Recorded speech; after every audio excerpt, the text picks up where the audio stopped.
రెడ్డి సమాజం మీద అనుచిత వ్యాఖ్యలు చేసిన తీన్మార్ మల్లన్న మీద చర్యలు తీసుకోవాలని సిద్దిపేట జిల్లా మర్కుక్ మండల కేంద్రంలో రెడ్డి నాయకుల ఆధ్వర్యంలో స్థానిక పోలీస్ స్టేషన్లో ఎస్ఐ దామోదర్ కు ఎంఆర్ఓ కార్యాలయంలో ఎంఆర్ఓ ప్రవీణ్ రెడ్డికి వినతి పత్రాలు అందజేశారు. ఈ కార్యక్రమంలో రెడ్డి జేఏసీ నాయకులు సుధాకర్ రెడ్డి, వెంకటరెడ్డి, రాజిరెడ్డి, తిరుపతి రెడ్డి, కిషోర్ రెడ్డి తదితరులు పాల్గొన్నారు.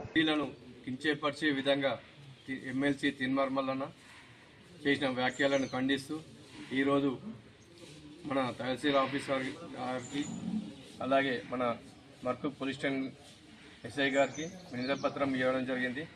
ఇలాంటి వాక్యాలు అనుచిత వ్యాఖ్యలను మరొకసారి ఖండిస్తూ మరొకసారి ఇలాంటి వాక్యాలు చేసినచో కఠినమైన చర్య ఉంటుంది కాబట్టి ఖబర్దార్ తీన్మార్ మల్లన్న, మా రెడ్డిల జోలికి వస్తే అంతం చేసేంతవరకైనా మేము వదిలిపెట్టే ప్రసక్తి లేదు.